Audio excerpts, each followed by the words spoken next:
This is the K4 jet, made in Israel, jet engines made in the US, General Electric. Target, Sri Lankan Tamil civilian population. Here they are lining up to go on a killing spree. The pilot of one of these was picked up on shortwave radio.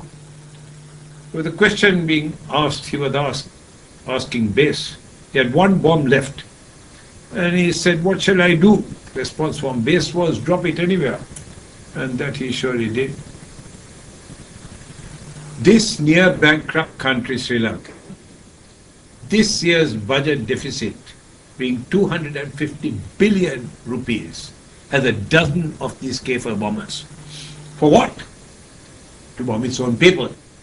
You think the suppliers don't know this? Of course they do, they are not stupid. They don't care, as long as they are paid. Who can stop this? You in the international community, by a public protest, that is, if you care. This is what the Tamil civilians see overhead. How would you like to be under one of these? With the possibility, indeed the probability, that one of these irresponsible pilots will drop it anywhere. It's a bomb, I mean. Here are helicopter gunships that have machine gun civilians from treetop heights. To claim that what was done was collateral damage is absolute nonsense. From the height that they have been flying, which is treetop heights, they could clearly see what was being bombed. It is very deliberate. What about the armed forces, ironically called the security forces? They are 175,000 strong. I draw your attention to the fact that Australia, with all its overseas commitments, has 91,000, and this miserably poor country with no external enemies and no overseas deployment has 175,000 strong, living on international handouts to pay for these people. The budget deficit is mainly because of the payment made to these people. 99% of this 175,000 are Sinhalese. Some 50,000 to 60,000 of them are in Jaffna, where 99% are Tamil speaking. You might ask, what is the army doing in Jaffna? Well, it's a security force. It's securing Jaffna.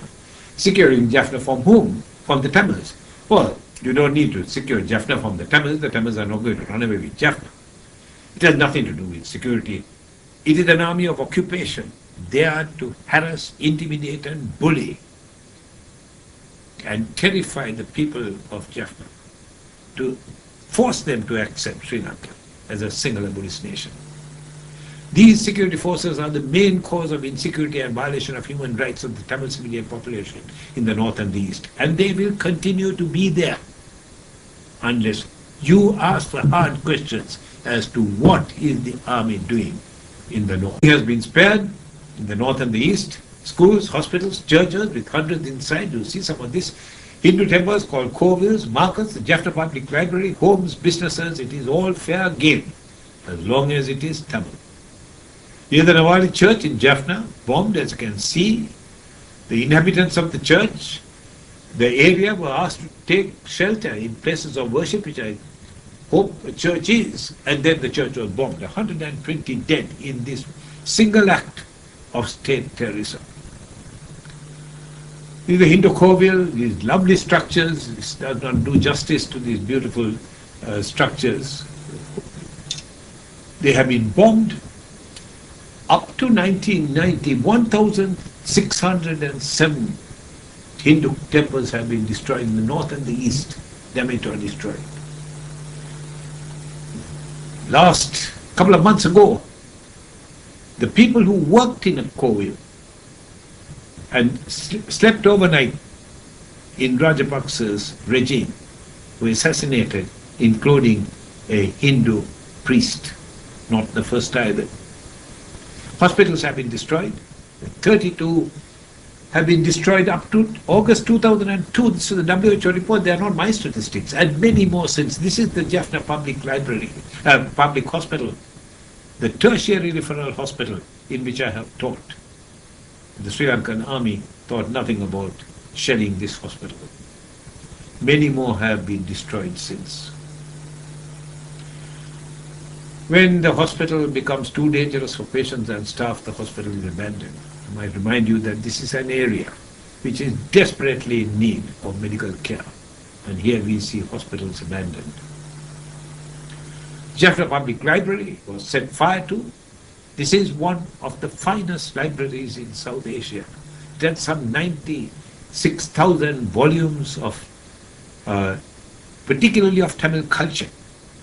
It was destroyed. Cultural genocide, I call it. That's the fired, the burnt shell. It was rebuilt, and believe it or not, it was burnt again, indicating that cultural genocide is never accidental. Homes by the thousands have been destroyed. These homes are usually replaceable. In any case, what is the purpose of even borrowing the money and rebuilding the home when it will probably be bombed again, as was the public library which you have seen? Markets, this was one before it was bombed. You might ask, why bomb markets? Well, I told you it is a war against the Tamil people, otherwise you would not be bombing markets. The Chavacheri, second largest town in the peninsula, the Chavacheri market completely destroyed. Again, evidence of a war against the Tamil people. Businesses are totally destroyed. If it is Tamil, it is fair game. This is economic genocide. Then, of course, there have been thousands of Tamils killed. This has gone on since 1956, when the Language Act was passed. Tamils in the rest of the country, not the protesting Tamils in Colombo, in other parts of the country, were massacred. It climaxed in 1983 in the pogrom which I will show you, and then since June it has escalated again. There have been almost regular massacres of Tamils. 56, the Sinhala only bill being passed, Tamils were massacred. 58, the Tamil leaders had the audacity to have a political convention in the north. That was enough to massacre the Tamils. 61, there was a massacre just to intimidate the Tamils. My uncle, who was a member of parliament, one of the very few Sinhala politicians who stand up for the Tamils, said that this act was government conducted to intimidate the Tamil people, and how right he was. In 1977, the Tamils in the north and the east voted for a separate Tamil state. That was enough reason to massacre the Tamils. In 1983, there was a major pogrom to teach the Tamils a lesson. I want to focus on this because this is a watershed in ethnic relations in Sri Lanka. More than 3,000 Tamils were murdered in cold blood in Colombo and in the Sinhala South. They had a right to be there. They had been there for 4 generations and more. Their homes and businesses and property were totally destroyed. The object was to destroy the Tamil economic base in Colombo and kill as many Tamils as possible. It was government sponsored, with ministers in the government, Sinhala thugs and hooligans doing the dirty work for them, with the Buddhist clergy very definitely involved. International Commission of Jurists sent a mission to Sri Lanka to find out what exactly had happened, and they stated quite clearly that it was pre-planned. The government wisely opted not to investigate into this blot on Sri Lanka's history because they knew perfectly well who was responsible. Thousands of Tamils left the country in one of the biggest brain drains that Sri Lanka has ever had, and are now in Australia, Europe, Canada, the US, New Zealand, and in many other countries. There have been major Tamil massacres since 1983. There have been 26 massacres. I was going to list them out for you, but this has already been done by a friend of mine, Nadesan Satyendra. That's the website. That was up to the past year.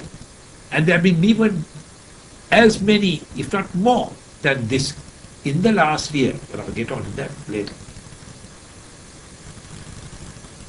With all this destruction, unbelievably, in 2001, with the election of Ranil Wickremesinghe and his United National Party to replace the Sri Lanka Freedom Party, still under Kumar Tunga, Wickremesinghe was elected